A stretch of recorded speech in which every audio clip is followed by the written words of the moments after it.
Ah, buenos días, hermanos.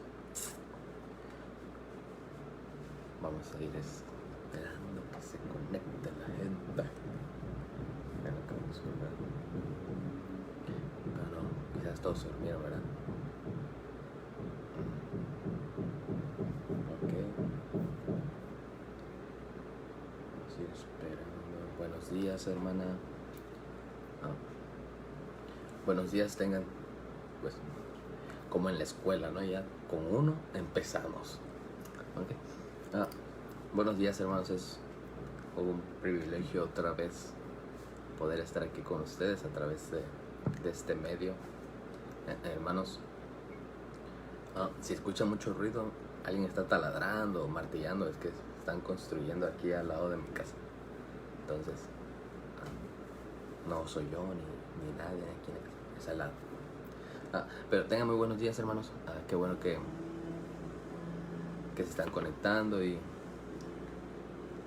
para los que quizás se conecten o lo vean más tarde, pues que Dios, espero que los esté bendiciendo en este tiempo, de alguna u otra manera. Sabemos que nada se sale de las manos del Señor y el Señor nos cuida como a sus ovejas en la palma de su mano, ¿verdad? Entonces, como decía, es para mí un privilegio poder estar aquí otra vez. Espero que esté muy bien, la verdad. Ya creo que muchos de nosotros esperamos ya que se levante esta cuarentena, ¿no? Que se diga, pueden salir de casa y que se nos permita poder reunirnos y adorar a nuestro Señor como comunidad de manera unánime. Y creo que veía una publicación en Facebook, ¿no? Que creo que cuando llegue ese día será glorioso, será una probadita de lo que realmente será adorar en el cielo. Y creo que cada domingo, ¿verdad? Cada domingo que tuvimos la oportunidad de estar yendo a nuestra iglesia local, era una probadita de lo que el Señor tiene preparado para su pueblo, para su iglesia, ¿no? Pero creo que este tiempo de tenernos encerrado es como cuando estás encerrado, ¿no? Y cuando sales, quieres sacar todo lo que tienes ahí. Y creo que cuando regresemos a nuestra iglesia y podamos convivir juntos y podamos estrechar nuestras manos y abrazarnos, será un evento muy importante para nuestras vidas y para la iglesia. Y yo espero que en este tiempo podamos fijar nuestra mirada en lo que es realmente importante, que a pesar de las circunstancias, de no poder salir, de no poder reunirnos, de no poder hacer lo que queremos, que podamos entender cuál es la voluntad del Señor, que podamos ver que a pesar de todo, el Señor sigue siendo bueno, por permitirnos estar conectados a través de estos medios. Y pongámonos a pensar un poco, ¿cuál es nuestra esperanza? Hermanos, en Medio Oriente las personas ni siquiera se pueden conectar a través de las redes sociales, de esta tecnología, ¿no? ¿Qué estuvo pasando en China? En China no solamente estaban prohibiendo las reuniones físicas y presenciales, sino que inclusive hasta en redes sociales vi una noticia que estaban prohibiendo inclusive la transmisión de servicios, y en otras partes del mundo donde se tienen que esconder en sótanos para poder reunirse. Así que, hermanos, aprovechemos esta oportunidad que el Señor nos da, primeramente de no congregarnos físicamente, para que podamos examinar nuestro corazón. ¿Qué tan importante es para nosotros el ir a la iglesia local, el ir presencialmente a la iglesia? yo sé que cada persona en su corazón sabe el por qué, pero muchas veces es por pretexto, por flojera. Y también otra cosa que ojalá el Señor no permita es acostumbrarnos a usar este medio para poder asistir a la iglesia. Que el Señor no permita que usemos las redes sociales para evitar el ir domingo a domingo a nuestra iglesia local cuando la cuarentena se levante, se termine. Y con esto en mente debemos de pensar cuál es la esperanza que tienen nuestros hermanos allá en Medio Oriente. ¿Qué es lo que los motiva a ir a escondidas, a reunirse en grupos pequeños, que quizás solamente haya una sola Biblia para todas las personas que se reúnen? ¿Qué los motiva a poner sus vidas en peligro? ¿Qué es lo que los anima a salir de sus casas para ir a la iglesia con la posibilidad de encontrarse con alguien que les pregunte ¿a dónde vas? Y estos digan, no, pues voy a la iglesia, y lo maten? O sea, ¿qué motiva a las personas en Medio Oriente a reunirse a escondidas, poniendo en peligro sus vidas? O más bien cuando sus vidas ya están en peligro porque el reunirse está prohibido.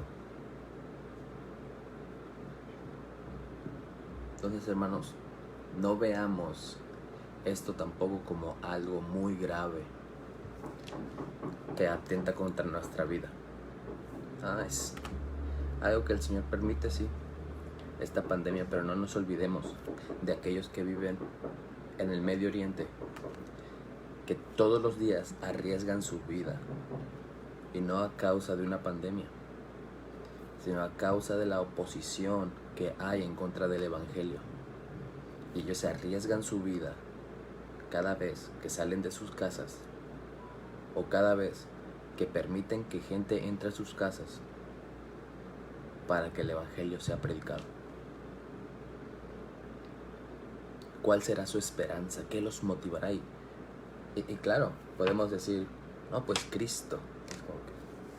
Y sí, pero debe de haber algo mucho más hondo, mucho más profundo.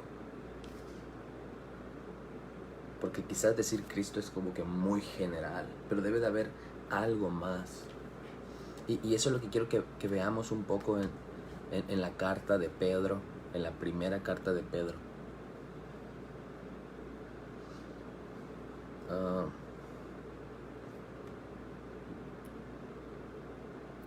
Entonces, primera de Pedro, los primeros versículos, los primeros 4, pero antes de leer me gustaría orar.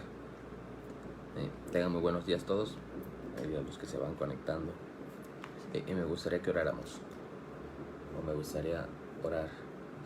Oremos. Señor, te damos gracias por este día, porque nos permites poder levantarnos, abrir nuestros ojos, respirar, tomar de tu gracia y tu misericordia. Enséñanos, Señor, a que cada respiro que hagamos, Señor, si lo hacemos es porque tú lo permites.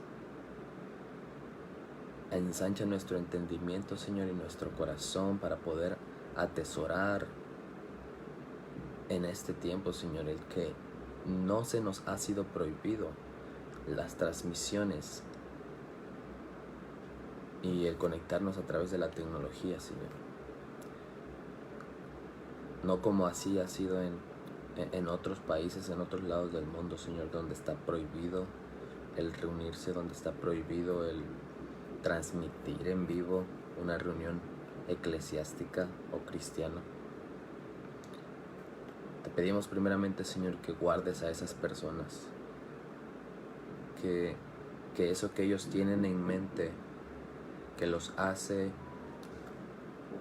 arriesgar sus vidas por el Evangelio, Señor, lo podamos entender nosotros, y que cuando la cuarentena se termine podamos ir domingo tras domingo sin ningún pretexto a la iglesia local, Señor. Que eso que ellos tienen, que si nosotros realmente tenemos fe, nosotros también tenemos, Señor, pero ayúdanos a tener esa visión de lo que ellos tienen, a visualizarlo como ellos lo ven, Señor. Te lo pido en el nombre de Jesús. Amén.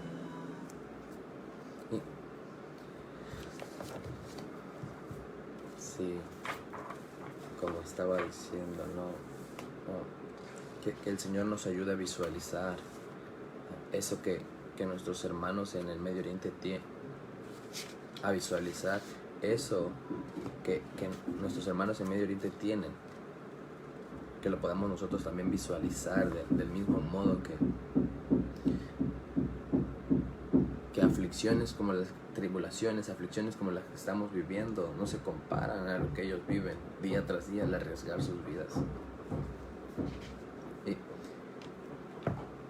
Y como les comentaba, quisiera que viéramos un poco de lo que Pedro tiene que decirnos, un poco de lo que Pedro le dijo a ese grupo de creyentes para los cuales su carta ha sido escrita.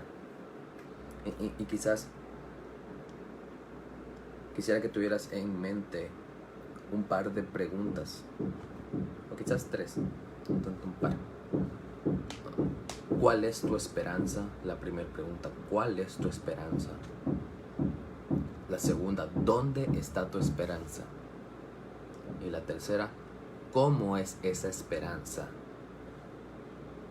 Y quizás logremos responder estas preguntas, pero si no, con aquello que veamos, quizás tú puedas meditar en estas tres preguntas. ¿Cuál es tu esperanza? ¿Dónde está tu esperanza? ¿Y cómo es tu esperanza? Entonces, Pedro, en esta carta, en la primera carta de Pedro, él escribe esta carta a un grupo de creyentes, que eran extranjeros, que no estaban en su lugar de origen, de nacimiento. ¿Alguna vez te has sentido tú así? ¿Alguna vez has sentido que no perteneces a un lugar, o inclusive a este lugar, a Ciudad del Carmen, o del lugar de donde nos vean, ¿no? Porque nos ven de distintas partes del mundo? Si nos ves desde Europa, bueno, ya. ¿Has sentido que no eres parte de donde estás viviendo, de donde estás asentado? Posiblemente ese era el sentimiento de estos creyentes a los cuales Pedro les escribe. Pues Pedro inicia su carta, primera de Pedro, versículo 1. Pedro inicia diciendo: Pedro, apóstol de Jesucristo, a los expatriados, a los extranjeros, a los peregrinos. De algún modo, este grupo de creyentes no estaba en el lugar que deberían de estar. Por ahí leí, quizás no eran realmente judíos, sino eran cristianos gentiles. Entonces, quizás esa es la manera en la cual tú y yo nos podemos sentir en algún momento, como extranjeros, como que no pertenecemos aquí. Y si vamos a la Biblia podemos leer que esta no es nuestra residencia. Somos extranjeros en este mundo. Y entonces Pedro les escribe esta carta a unos creyentes que eran extranjeros, que estaban dispersos por distintos lugares. Y Pedro continúa: a los expatriados de la dispersión en el Ponto, Galacia, Capadocia, Asia y Bitinia. Entonces estaban dispersos en distintos lugares. Posiblemente estaban siendo perseguidos. De hecho, esta carta se cree que se escribió cuando el gobernador Nerón estaba persiguiendo a los creyentes. Posiblemente estaban siendo inclusive hasta quemados. Entonces, ¿se imaginan la mentalidad que debían de tener estos creyentes? Porque podían pasar dos cosas: o su fe era fortalecida y seguían y tenían la mira en la esperanza correcta, o desertaban de la fe, diciendo: no puedo más, no puedo con esta persecución, amo mi vida que no quiero morir. Quizás ahora podemos imaginar un poco de lo que están sufriendo nuestros hermanos en el Medio Oriente, que están siendo perseguidos actualmente, donde los decapitan diciéndoles, o antes de ser decapitados les dicen: niega a Cristo o morirás. Y ellos: no negaré a nadie, no negaré a mi Cristo, no negaré a mi Señor, he decidido seguir a Cristo. Y son decapitados. Quizás posiblemente eso que están viviendo actualmente allá es una probadita, pues algo que estaban viviendo en los tiempos de Pedro. Quizás igual, quizás no tanto, pero si de algo podemos ver en esta carta es que Nerón estaba persiguiendo a los creyentes con tal de matarlos, y no les preguntaban si querían negar al Señor, o al menos eso es lo que he podido leer, ¿no? Y se imaginan la mentalidad de estas personas para seguir adelante. Y quizás puede sonar duro, pero muchas veces nosotros ponemos pretextos para no reunirnos. Que si tengo flojera, que me quedé dormido, no sé, me dormí tarde por trabajo. Son cosas que realmente, si organizamos nuestro tiempo, podemos evitar. Y pensemos en eso, hermanos, en aquellos hermanos que están siendo perseguidos y aún así están poniendo en peligro su vida por el Evangelio. Si estos creyentes a los cuales Pedro les escribe están siendo perseguidos, por obvias razones están experimentando sufrimiento.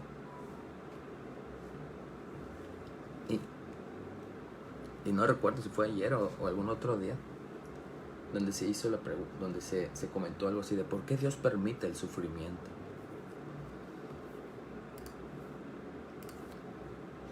¿Por qué Dios permite el sufrimiento? Y quisiera leer un poco. Bueno, no sé si lo busco.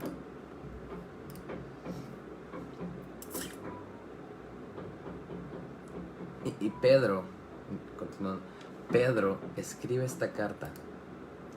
Ya vimos que es un grupo de creyentes que están dispersos por distintas partes, que están siendo perseguidos por Nerón, por un gobernador que quiere matar a todo creyente. Y como les decía, o por obvias razones, ellos están experimentando o estaban experimentando sufrimiento. ¿Estás experimentando sufrimiento en este momento de cuarentena? Puede que sí, puede que no. Puede que ya te sientas frustrado, que quieras salir, que digas: ya quiero hacer mis cosas, quiero ir al cine, quiero salir con mis amigos, quiero poder ir a la playa, quiero poder ir a la plaza, no sé. Pero ojalá que en nuestro corazón, hermanos, esté el deseo ferviente de que esta cuarentena termine para poder reunirnos en la iglesia local.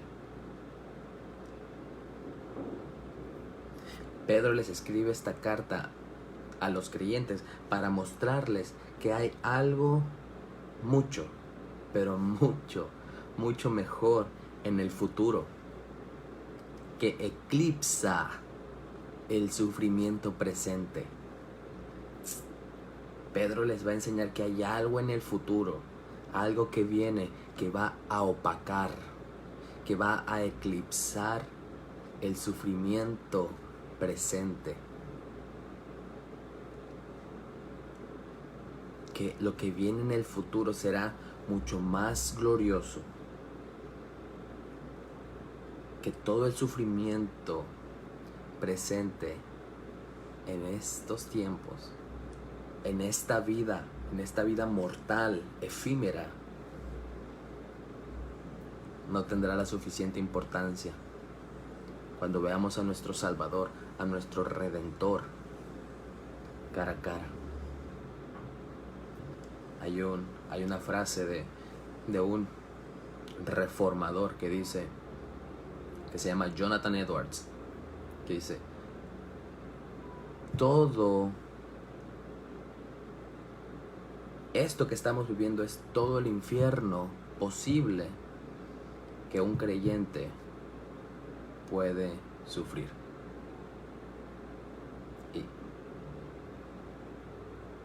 Y es todo el cielo que un impío puede gozar. Hermanos, vivir ahora, en el 2020, y los años que el Señor nos permita vivir en esta tierra, podrán ser los más difíciles, podrán ser los cuales nunca habremos deseado vivir. Pero hermanos, lo que viene en el futuro es mucho mejor. Lo que está preparado en el futuro para la iglesia de Cristo es mucho mejor. Y como paréntesis, quizás lo que deberíamos hacer en este momento es preguntarnos, examinar nuestro corazón. ¿Estamos realmente amando al Señor? Examinemos nuestro corazón. Es válido examinar nuestro corazón. De hecho, tenemos que hacerlo.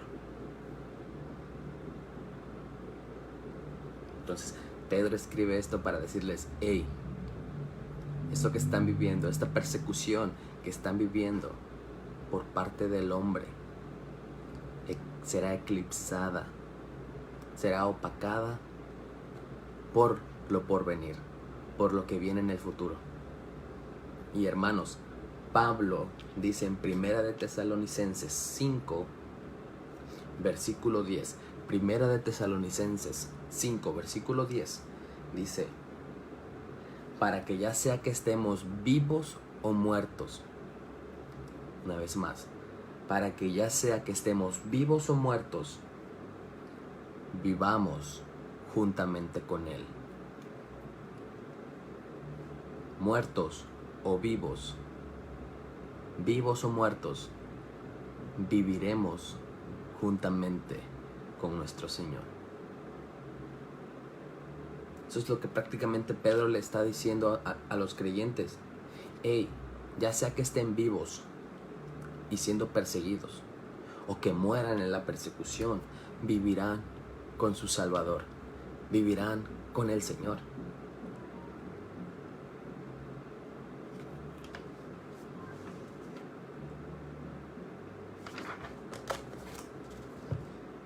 Hermanos, Nerón estaba persiguiendo a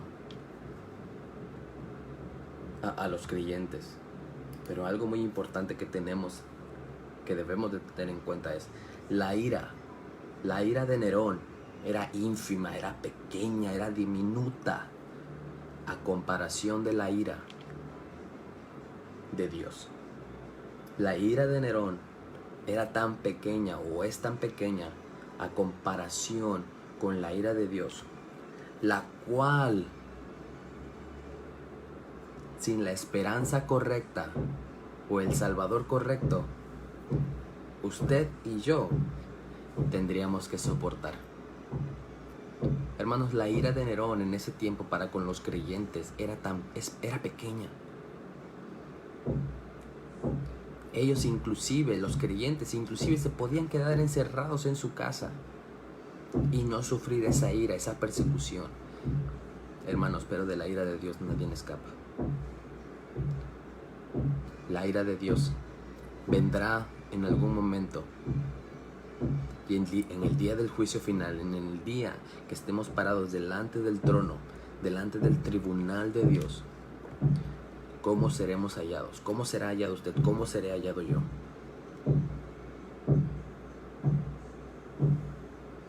Sin la esperanza correcta, sin el Salvador correcto, usted y yo tendremos que pagar. Usted y yo tendremos que soportar la ira de ese Dios. Mira a Cristo y sé salvo. Pon tu esperanza en el Señor. Haz de Cristo tu esperanza para que en el día del juicio final la ira de Dios, la ira del Dios viviente, la ira del Dios santo no te alcance. Eso es lo que quiere enseñarles Pedro. Que este sufrimiento es temporal, que la ira de Nerón es pequeña a comparación de la ira de Dios. Quería llevar sus miradas al Salvador, a Cristo, a una esperanza viva, a la cual si usted y yo no nos asimos, no nos aferramos, tendremos que soportar la ira santa, la ira del Dios santo.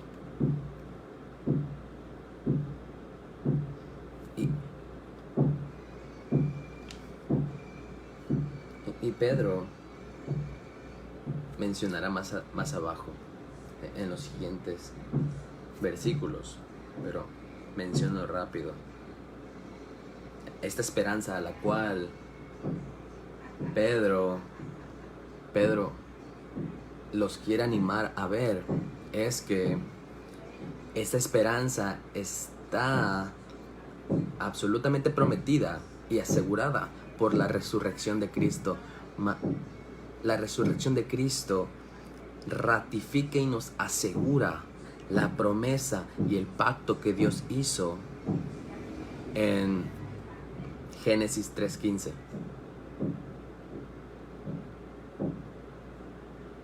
En toda la Biblia, hermanos, de principio a fin,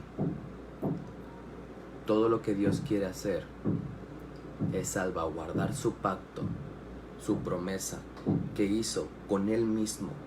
No hizo una promesa para con el hombre, aunque eso nos afecta a nosotros, nos beneficia a nosotros, sino que Él hizo un pacto consigo mismo. Él prometió por su propio nombre salvar un remanente,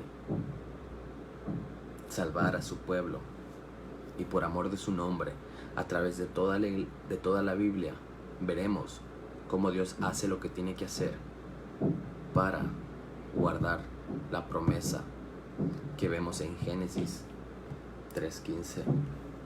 ¿Qué dice Génesis 3:15? Y es lo que conocemos como el primer evangelio o el protoevangelio. ¿Se imaginan? Después de la caída del hombre, Dios hace una promesa. Génesis 3:15: y pondré enemistad entre tú y la mujer, y entre tu simiente y su simiente. Él te herirá en la cabeza, y tú lo herirás en el calcañar o en el talón. Hermanos, aquí está habiendo una promesa en el cual el Dios de paz pronto aplastaría a Satanás.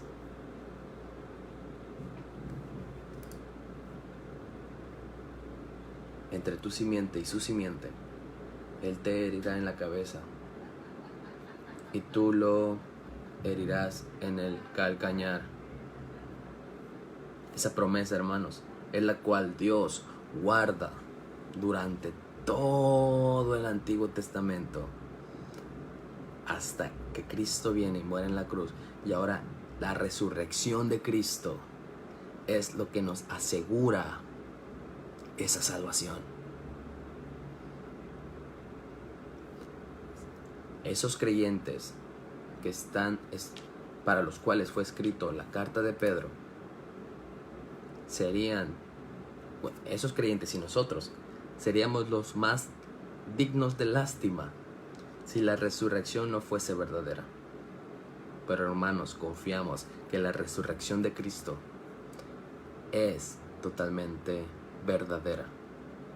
Creemos que Cristo resucitó al tercer día y eso nos da la seguridad de que nosotros también resucitaremos juntamente con Él y estaremos con Él. La esperanza correcta, el Salvador correcto, nos impedirá a nosotros tener que soportar, tener que enfrentar la ira de Dios. ¿Cuál es tu esperanza? ¿Dónde está tu esperanza? ¿Y cómo es esa esperanza? Hermanos, en este tiempo y en los que han de venir o en los que han pasado, si hemos sufrido, la respuesta corta quizás es porque Dios así lo ha permitido. Dios es soberano y la misma carta de Pedro dice que es necesario que por este tiempo, que por un poco de tiempo sufran y tengan tribulaciones. Por un poco de tiempo así es necesario que seáis afligidos, que sean afligidos con diversas pruebas, con distintas pruebas. Hermanos, porque nuestra fe tiene que ser probada. Y en este mundo tendremos aflicciones, pero hermanos, confiemos que Cristo ya venció el mundo.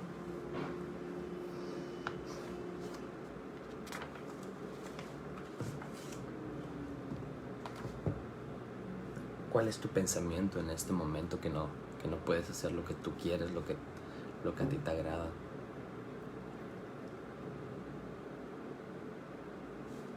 Y Pedro continúa en su carta. Pedro, apóstol de Jesucristo, a los expatriados de la dispersión en el Ponto, Galacia, Capadocia, Asia y Bitinia, elegidos. Los llama primeramente extranjeros y expatriados y ahora los llama elegidos. Hermanos, somos ustedes y yo, nosotros somos extranjeros de este mundo, pero somos elegidos del mundo venidero. No pertenecemos a este mundo, pertenecemos a otro reino, a otro lugar en el cual ningún sufrimiento nos podrá atormentar. Extranjeros de este mundo, pero elegidos del venidero, del mundo futuro. Este mundo no nos ha elegido. Es el mundo que viene, es el tiempo que viene, es el reino que viene, que nos ha adoptado. Una vez más, extranjeros de este mundo, pero elegidos del venidero. Y continúa diciendo Pedro, elegidos según el previo conocimiento de Dios Padre. ¿Cuándo fueron elegidos? Porque obviamente Pedro les está diciendo a este grupo de creyentes, expatriados, extranjeros, dispersos, pero elegidos.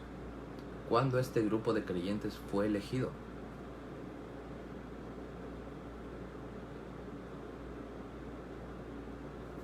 Según el previo conocimiento del Señor. Eso es lo que dice Pedro. Según el previo conocimiento de Dios Padre. Hermanos, en la primera carta de Pedro veremos más adelante, o si gustan ustedes leer en el mismo capítulo 1. Pero el versículo 20 es que Cristo ya estaba preparado desde antes de la fundación del mundo para venir a la tierra y morir en la cruz por su pueblo, por los suyos, por sus ovejas.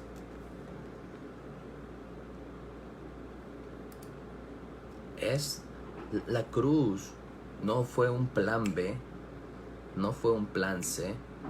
No, hermanos, la cruz de Cristo siempre fue el plan A desde la eternidad, donde la Trinidad misma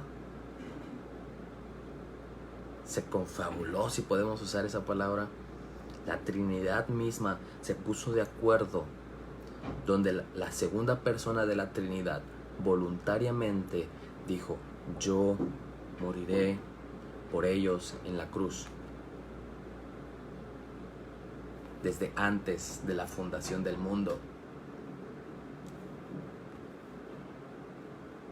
Primera de Pedro 1:20. Porque Él estaba preparado desde antes de la fundación del mundo. A esa esperanza es que Pedro los quiere llevar. Ustedes que son extranjeros, pero que han sido elegidos desde antes de la fundación del mundo. No se alarmen si sufren persecución. No se espanten si Nerón los persiguen. Y ustedes, creyentes, en la actualidad, nosotros no nos asombremos de las tribulaciones que este mundo nos pueda traer, del sufrimiento que podamos experimentar en esta tierra. Porque tú y yo somos extranjeros de este mundo, pero somos elegidos del venidero desde antes de la fundación del mundo, en Cristo. ¿Y cuándo es que fueron ellos elegidos? ¿Y cuándo es que usted y yo, o ustedes y yo, fuimos elegidos? Ayer el pastor, ¿sí fue ayer? Hablaba de un versículo muy importante, Romanos 8:28. Y es que muchas veces nos preguntamos, y quizás es lo mismo que estos creyentes en la carta de Pedro se preguntaban: pero ¿por qué nos pasa esto si hemos decidido entregar nuestra vida al Señor? ¿Por qué tenemos que sufrir? Y Pedro no hace lo que muchos pastores hacen en este tiempo, que quizás de manera disfrazada y no literal, a como lo diré ahorita, ellos lo dicen: ven a Cristo y tu vida cambiará. Sí cambiará, pero ¿cuál es el sentido que le dan? Ven a Cristo y no tendrás problemas. Ven a Cristo y todo estará bien, no sufrirás. Ven a Cristo y no tendrás enfermedad. Ven a Cristo y serás prosperado económicamente. Ven a Cristo y tus planes se cumplirán. Tus planes, ni siquiera mencionan los del Señor. Ven a Cristo. Ven a Cristo y cumple tus sueños. Hermanos, Pedro no podía decirle eso a esos creyentes que estaban siendo perseguidos, porque hubiera sido ilógico. ¿Y qué nos hace pensar? Que el evangelio que era predicado en el antiguo tiempo es diferente al actual. Hermanos, Cristo decía: arrepiéntanse y crean en el evangelio.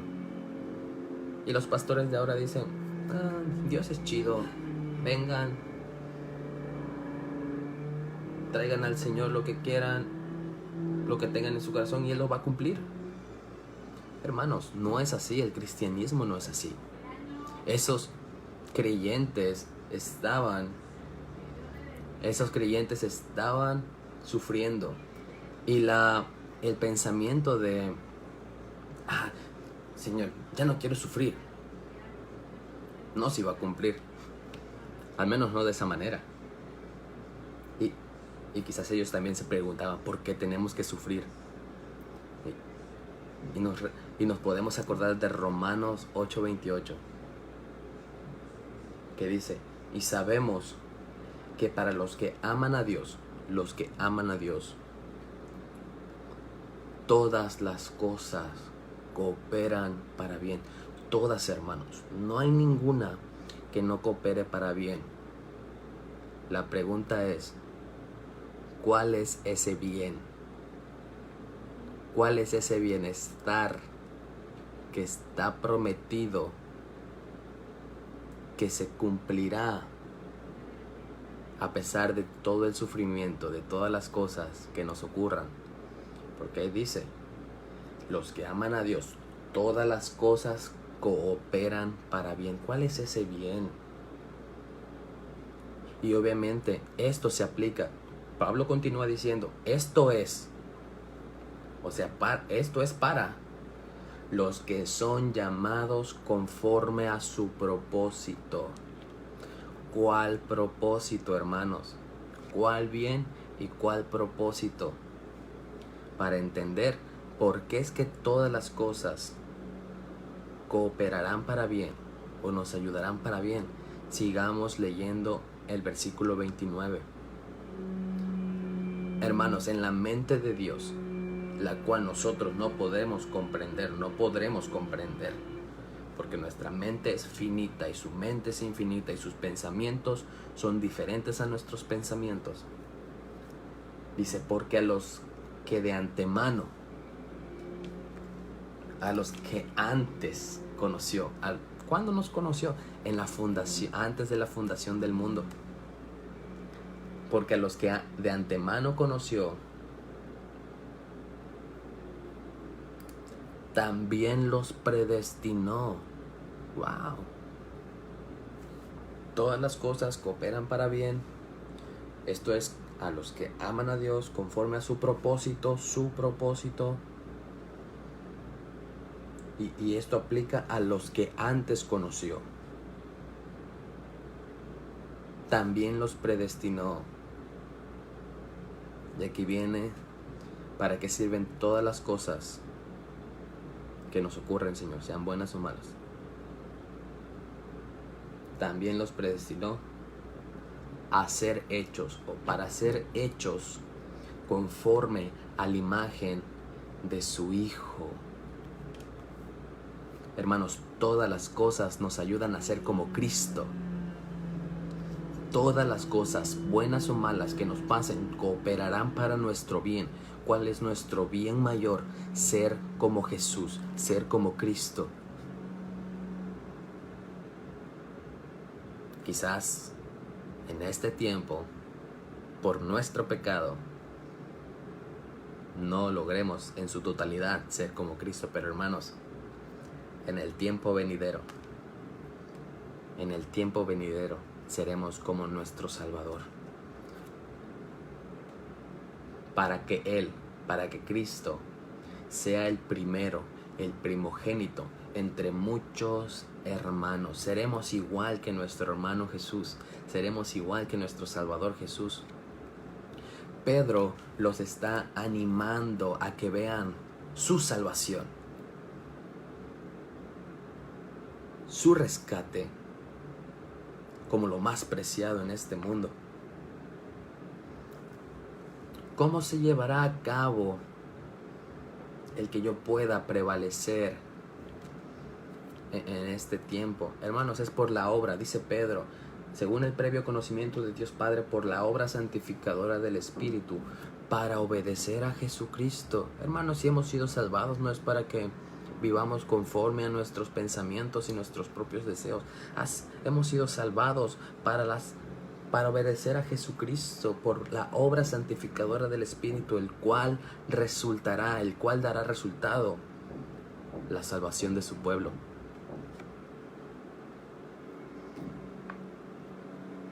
El motivo de la obra santificadora del Espíritu Santo en nosotros es obedecer a Jesucristo.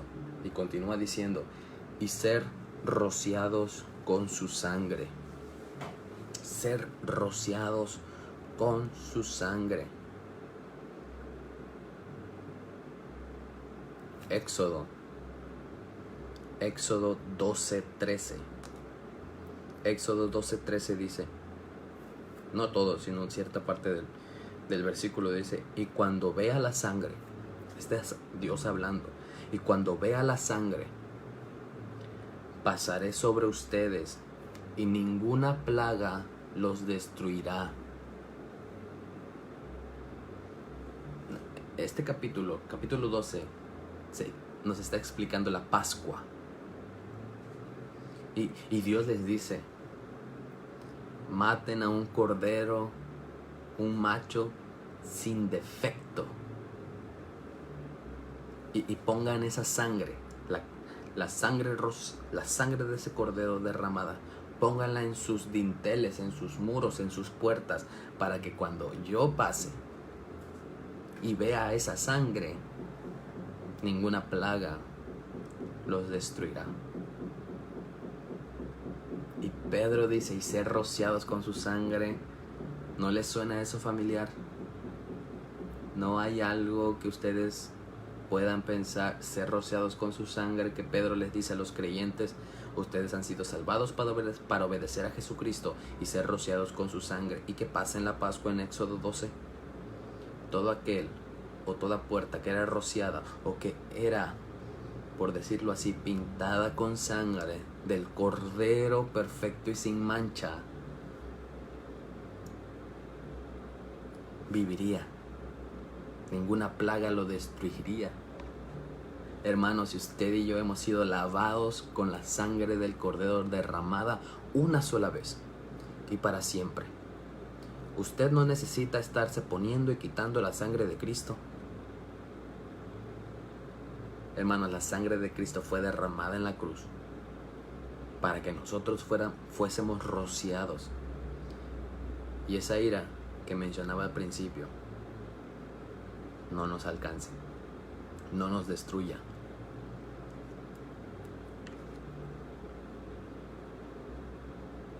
Hermanos, la única manera en que podremos hacer efectiva esta salvación es poniendo nuestra fe en Cristo. Pedro los exhorta a ver su salvación como algo que eclipsaría todo el sufrimiento que hay en este mundo.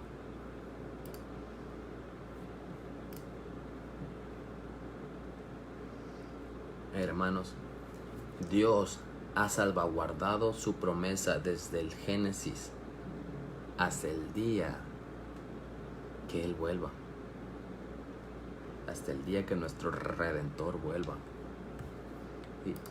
Y quizás podemos seguir leyendo. Dice en el versículo 3 de Primera de Pedro: bendito sea el Dios y Padre de nuestro Señor Jesucristo.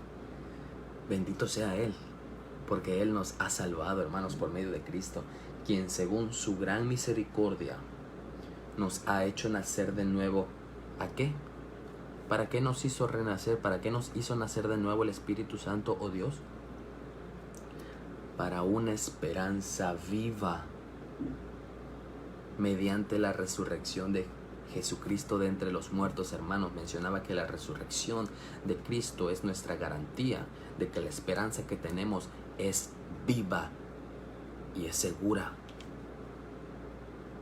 Esa esperanza es a la cual usted y yo estamos llamados, y esa esperanza a la cual todo aquel que ponga su fe en Cristo podrá experimentar. Para obtener, ¿qué vamos a obtener de esta esperanza viva? Una herencia incorruptible, inmaculada y que no se marchitará, reservada en los cielos para ustedes.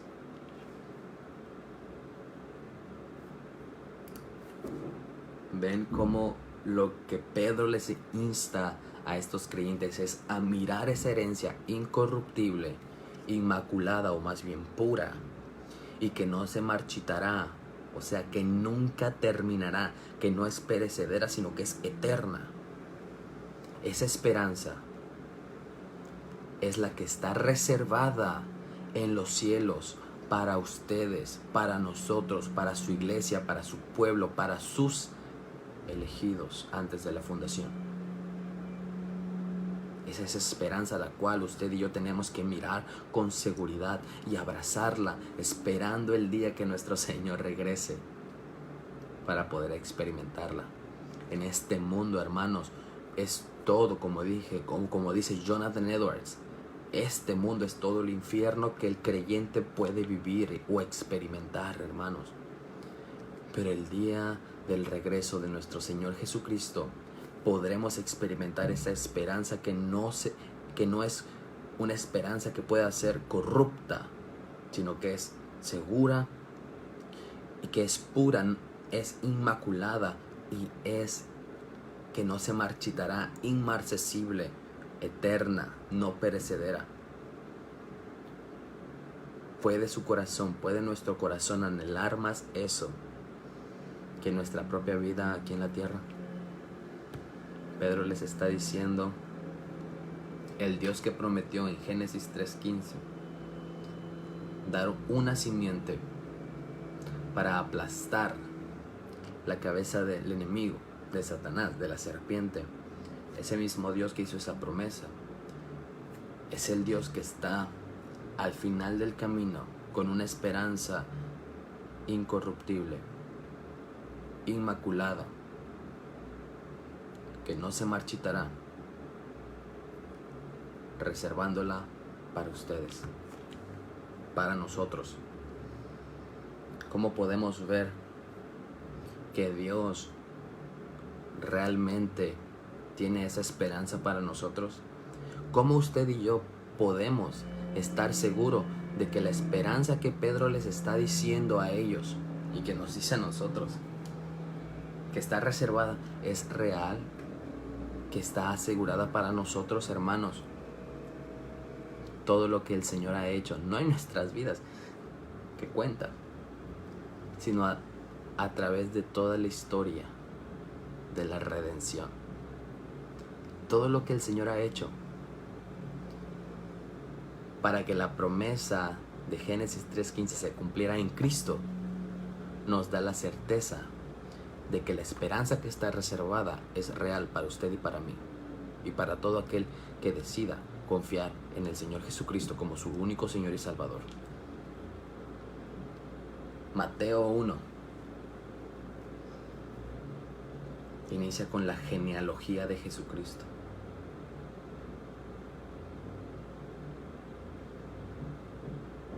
Libro de la genealogía de Jesucristo, hijo de David, hijo de Abraham.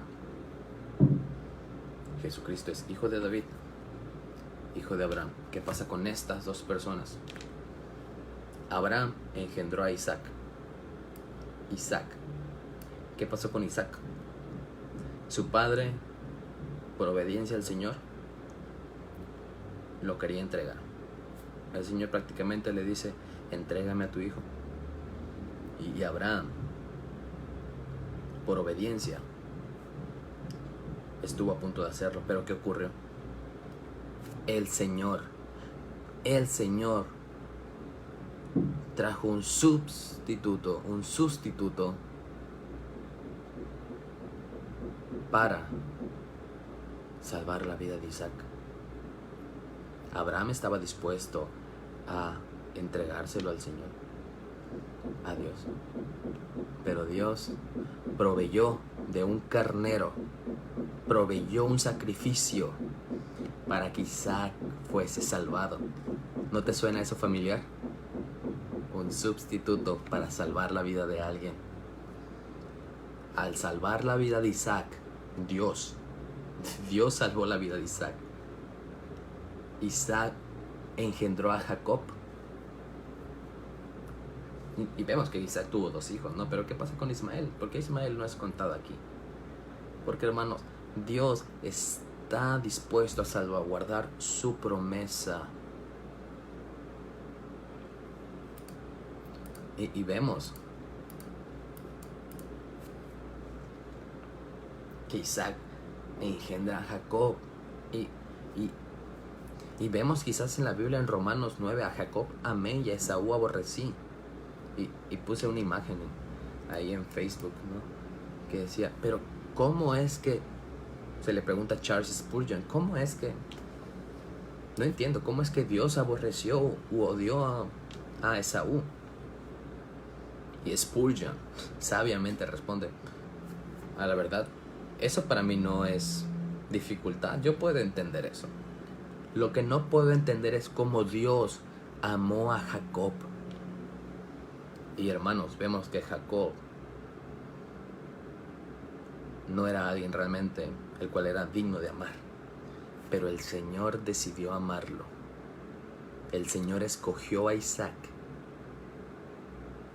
para así escoger a Jacob. ¿Con qué propósito? De Jacob salen muchos hijos, dentro de los cuales podemos destacar quizás 2 por ahora: José y Judá. Vemos la historia de José, hermanos,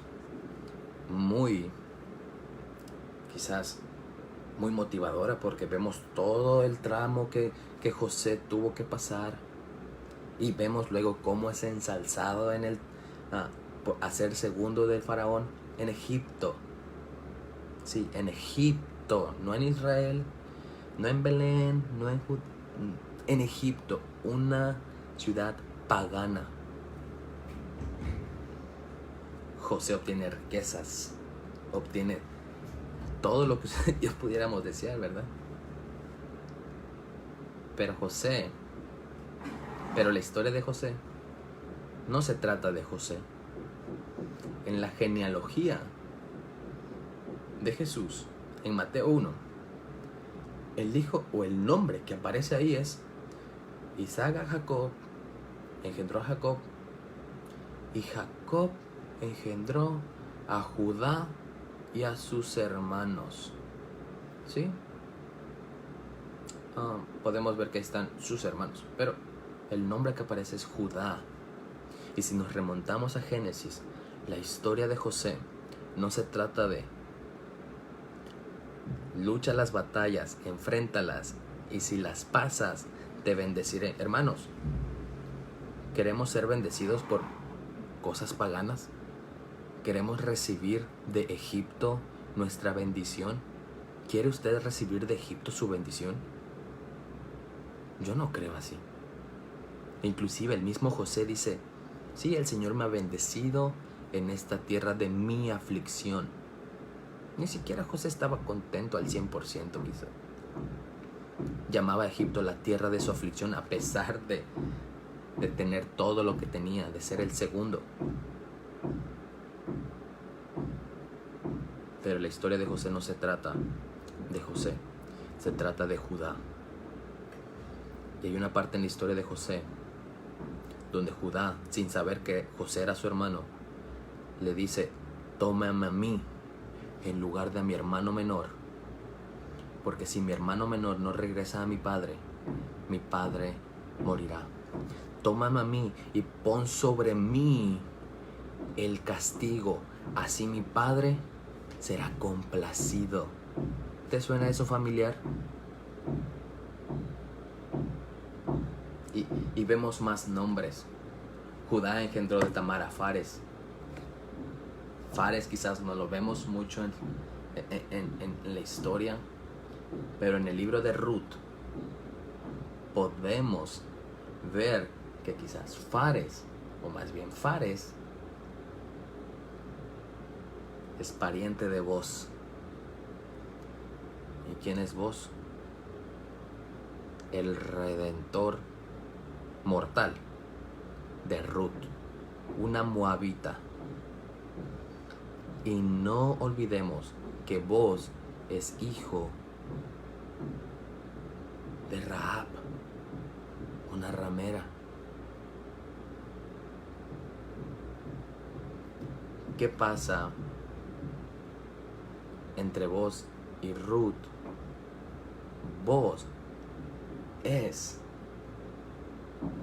hijo, nieto, bisnieto.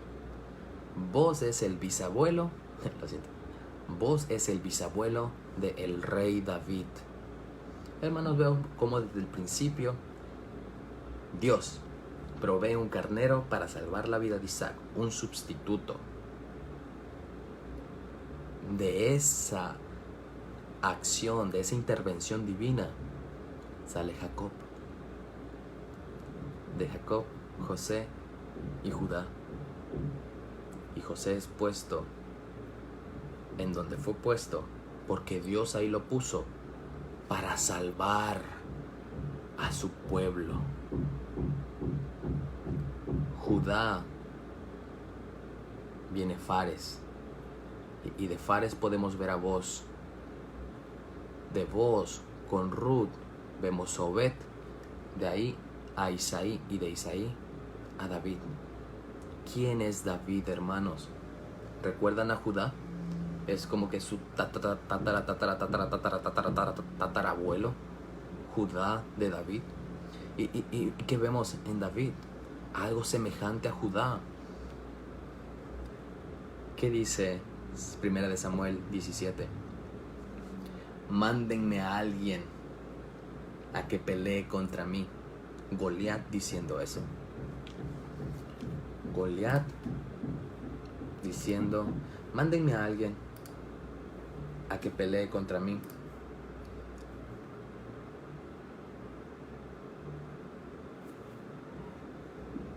Los desafiaba al pueblo de Israel. Mándenme a alguien a que pelee contra mí. Si él me vence, mi pueblo le servirá a ustedes, será esclavo de ustedes. Pero si yo venzo a esa persona, ustedes, pueblo de Israel, serán esclavos de nosotros y nos servirán a nosotros.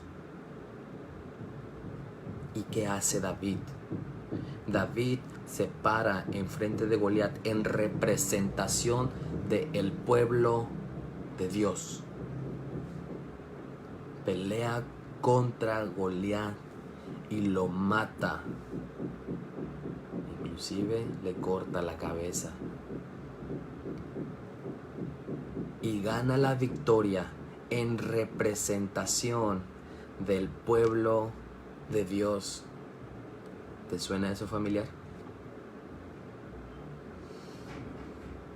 David, antes de pelear, pregunta, ¿y qué hay? ¿Qué recompensa hay? La recompensa era el trono y casarse con la hija del rey, o sea, una esposa. Y más adelante veremos entrando en escena a la segunda persona de la Trinidad, encarnándose, dejando su trono, no escatimando el ser igual a Dios, para ser como nosotros y obedecer al Padre, a punto de ir a la muerte, hasta el punto de ir a la cruz, en representación del pueblo de Dios, para vencer a la muerte y ganar la victoria en representación del pueblo de Dios, y así obtener una esposa, que es la iglesia, y el trono celestial. Hermanos, si el Dios de la historia ha preservado de principio a fin que Cristo viniera a este mundo a sufrir por nosotros y a morir la muerte que usted y yo deberíamos pagar, a fin de darle como recompensa a ese Cristo una esposa, su iglesia y un trono. Este rey eterno, este mejor rey que David, el rey de la tribu de Judá, el león de la tribu de Judá, el cordero de Dios. Confía en Cristo. No esperes más. No sigas un día más sin abrazar esta esperanza viva. Esta esperanza que es incorruptible, inmaculada y que no se marchitará. Pon tu esperanza en Cristo y obtendrás esta esperanza y serás salvo de la ira venidera. Y el sufrimiento presente no será más acordado, no será más recordado, no será nada para aquellos que confían en Cristo. Esta pandemia nos puede quitar la vida terrenal, pero lo que no nos puede quitar es la esperanza de estar delante de nuestro Salvador. Esta pandemia te puede quitar la vida, pero no te puede quitar la esperanza de estar en un tiempo futuro delante de tu Salvador. Lo mejor está por venir. Sí, absolutamente. Y no hablo a tiempos terrenales mejores o a mejores tiempos terrenales, no. Hablo acerca de Cristo. Lo mejor ya vino hace más de 2000 años, pero lo mejor regresará. Lo mejor está por venir. ¿Estás tú listo? ¿Estás listo para cuando el Señor regrese a juzgar a las naciones? Recuerda toda la ira que podían sufrir los creyentes, a los cuales Pedro les escribe. No era comparado con la esperanza que está en el futuro. ¿Tienes tú esa esperanza? ¿Has confiado en el Señor? Te invito a que pongas tu mirada en Cristo y que no te vayas sin esa esperanza, sin ese Salvador, sin ese Dios que asegura tu redención en Cristo.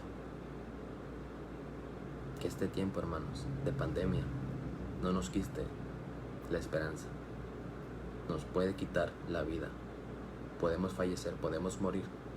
Toma tus precauciones. No seas insolente. No tientes al Señor. Pero aún así, si el Señor ha decidido que tú o que yo padezcamos o que muramos por causa del COVID, que así sea.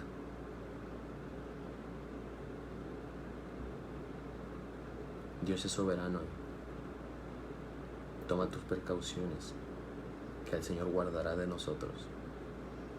Pero si aún esta pandemia, este virus nos quita la vida, nos quita esta vida terrenal, no nos podrá quitar la esperanza, como dije, de ver a nuestro Salvador cara a cara. Oremos. Señor, te damos gracias porque eres bueno y desde tiempos antiguos, Señor, tú has preservado tu pacto. Y eso nos da la seguridad a nosotros, Señor, de que esa esperanza en el futuro, la cual tú tienes reservada para nosotros, es real. Todavía aún lo sabemos más, Señor, porque Cristo resucitó al tercer día. Y ese es nuestro aval, es nuestro seguro, que gracias a esa resurrección no seremos los más dignos de lástima. Gracias, Señor, guarda nuestros corazones. Padre, que esta pandemia sea el megáfono con el cual tú hables, no solamente a los impíos o a los no creyentes, sino también hables a los creyentes, a poner nuestra vida en orden, a buscar la santificación. Que esta pandemia sea el megáfono en el cual tú hablas a tu iglesia primeramente,